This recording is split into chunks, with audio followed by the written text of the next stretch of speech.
pemerintah ini setidaknya harus jujur lah. Iya. Masa pakai ijazah palsu, masa beli ijazah, ya, masa ngarang-ngarang gelar. Nah, itu yang saya tertibkan di situ karena itu berkonsekuensi kepada keuangan negara, kepada sistem promosi, kepada kompetensi seseorang. Itu kan membohongi diri sendiri. Ya, ngobrol-ngobrol lah ya dengan Mas Anies sesama juga ya, dengan sesama kolega-kolega yang satu angkatan yang diganti. Kira-kira apa sih kesalahannya? Ya kemudian menduga-duga ya.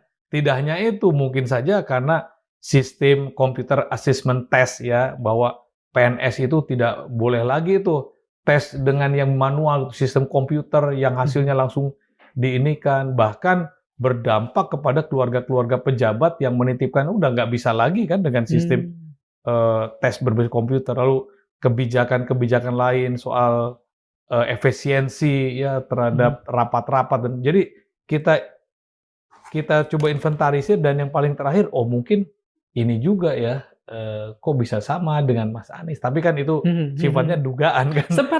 Sempat ngobrol langsung bersangkutan dengan persoalan ini dengan Mas Anies. Setelah itu ya, jauh setelah itu ya kami kan berteman ya. Ya. Jadi ya ngobrol-ngobrol ya ketawa-ketawa lah.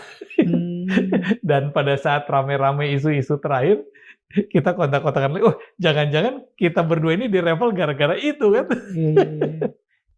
Mas Anies pernah bercerita atau mungkin Prof sendiri di jajaran pernah menemukan adanya kejanggalan atau pernah meneliti langsung ijazah beliau Pak Jokowi ini?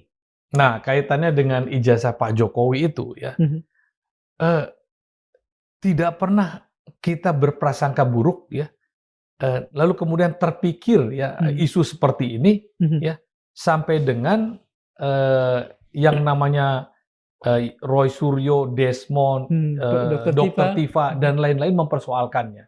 Jadi terus terang saya sendiri ya, dan mungkin juga Mas Anies, saya tidak tahu kalau Mas Anies ya secara persis ya, karena setiap kami misalnya berbincang soal itu atau kita komunikasi lewat WhatsApp, dia bercanda aja ketawa. Ya, jadi saya tidak tahu kalau Mas Anies apa dia sudah tahu jauh-jauh hari sebelumnya, sehingga kemudian dia menindaklanjuti secara responsif ya di kementerian, saya tidak tahu. Tapi kalau saya secara pribadi, terus terang saya tidak tahu mengenai isu ijazah palsu yang ditujukan kepada Pak Jokowi sampai dengan 1 atau 2 tahun terakhir ya. Ini begitu ramai itu saya tidak tahu. Jadi pada saat surat edaran nomor 3 tahun 2015 saya keluarkan sebagai menteri